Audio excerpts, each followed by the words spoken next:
Hi, I'm Bill O'Reilly reporting tonight from Los Angeles. Thank you for watching us. So here's what we're going to do this evening. Because we're out here on the West Coast and things are happening quickly in North Carolina, we're going to go live to Bret Baier for on-the-scene coverage this evening of the racial controversy in Charlotte. Then I will reappear and we'll have some excellent coverage of the presidential campaign and of the upcoming debate. But first, the talking points memo: unacceptable behavior. For the past 2 nights, protests over a police shooting in Charlotte have spiraled into chaos. Looting and violence have broken out, resulting in scores of arrests, at least 5 police officers injured, and 9 civilians hurt as well, 1 in critical condition. The controversy began on Tuesday after police killed 43-year-old Keith Scott, shooting him to death after he allegedly brandished a handgun.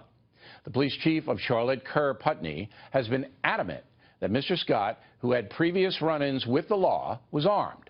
But today the chief backed off a little bit.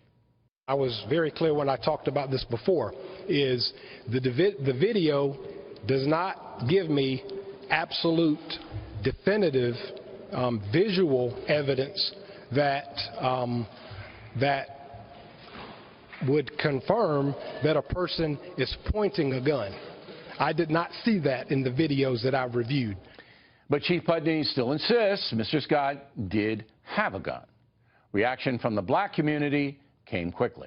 In my mind and in most of the community's mind, it really doesn't matter if he had a gun. At the end of the day, we have the right under the Second Amendment to carry here in North Carolina, and their responsibility was to engage him in a more de-escalated way. Minister Mack is correct on one point and wrong on another. It certainly does matter if the dead man was carrying a gun. But she is correct when she says that police do have an obligation to de-escalate confrontations if they can.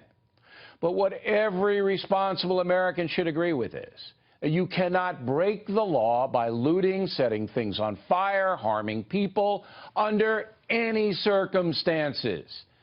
Fair-minded people know you let the investigation play out. You gather facts.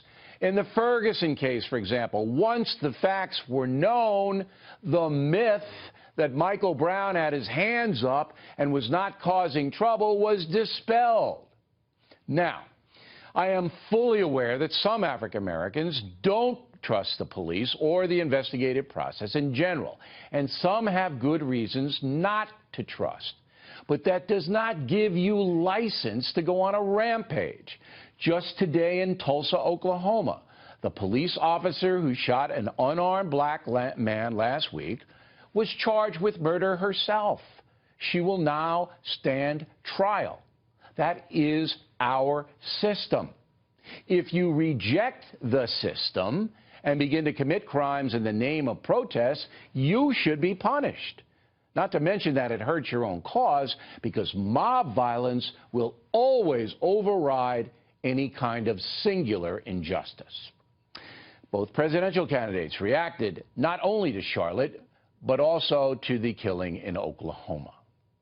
There is still much we don't know about what happened in both incidents, but we do know that we have 2 more names to add to a list of African Americans killed by police officers in these encounters. It's unbearable, and it needs to become intolerable. The people who will suffer the most as a result of these riots are law-abiding African American residents who live in these communities where the crime is so rampant. There is no compassion in tolerating lawless conduct.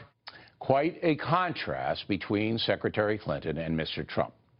Summing up, violence in Charlotte is deplorable, sincere protest, admirable. Looting and hurting other people, unacceptable completely. And that's the memo. Now for continuing coverage of the Charlotte situation, we go live to my colleague Bret Baier in Washington. Bret, take it away. Thanks, Bill. We'll head back to you in California in just a few minutes. There are, in fact, new developments tonight. Police have not released any video of the shooting to the public in North Carolina, but Fox News has confirmed that just a short time ago, the family of Keith Scott reviewed 2 police videos from a dash cam and a body cam.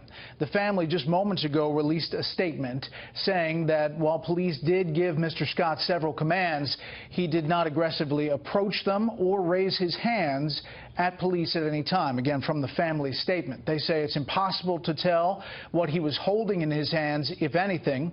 The family states in this release that after watching the videos, they have more questions than answers. We have also just learned moments ago that the victim who Bill mentioned in his talking points was in critical condition has now died. Joining us live from Charlotte, Fox News correspondent Steve Harrigan, and from Miami, defense attorney Andell Brown. Steve, first to you, what are you hearing about this tape and the family's reaction?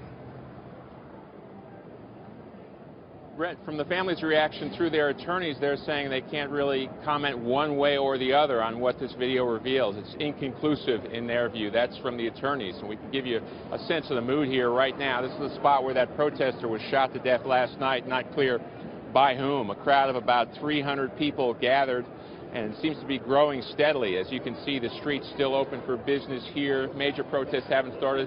One new thing we are seeing here on the streets, though, the presence of the National Guard in camouflage with helmets, armored Humvees, and rifles over their shoulders. So a sign of the promised force from authorities here, the presence of National Guard on the streets of downtown Charlotte. Brett? You know, Steve, the governor was out today alongside the mayor there and other officials. They said and forecasted that this was going to be a big show of force here. Is there a sense that it's a lot different than last night and that perhaps the crowds are a little smaller? The crowds are smaller now, but it's hard to predict whether that will change or not. They certainly are promising more force, more numbers due to the state of emergency, the National Guard, as well as the State Highway Patrol. It was clear that the police were outmanned last night. It took them 4 hours here to clear just about 4 blocks. And there were motorists really being attacked on part of the highway that circles the city. The police chief himself admitting they simply didn't have the numbers to deal with it. So we could see a much stronger show of force early in the night tonight. Keep in mind the violence kicked off last night just before 9 p.m. here, so the crowd's still gathering, Brett.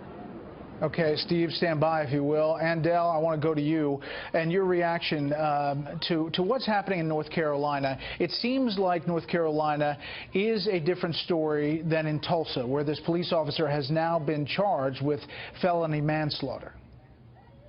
Yeah, we have 2 different cases, obviously, and in Tulsa, the difference that we've seen in many cases is that there was a video that people can look at and evaluate, and the authorities and the community could come to a decision. Here in Charlotte, we have a community that is frustrated and angry and distrustful of the police in the process.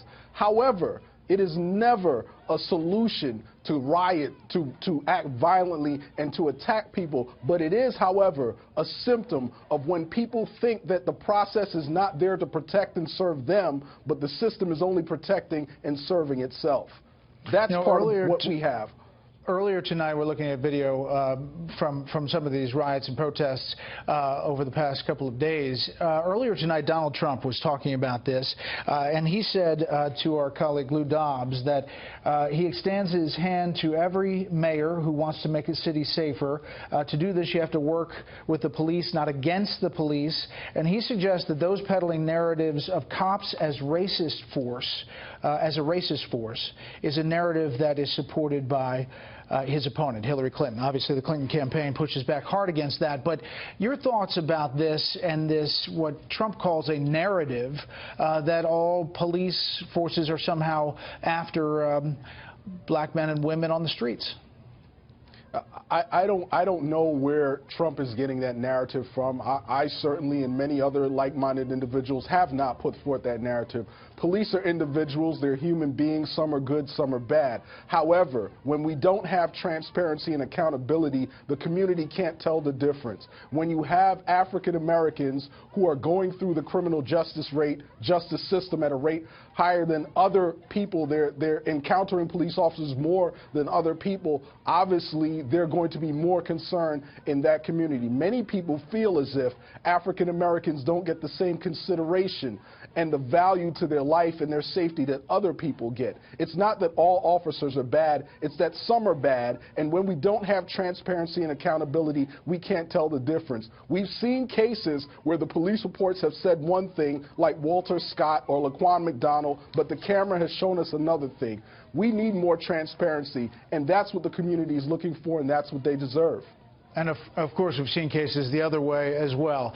Gentlemen, thank you both very much. Steve will head back for breaking news. Up next, we'll take you back to Charlotte for an update on the situation there with Mike Tobin, who's looking at a situation from a different vantage point as the O'Reilly Factor continues.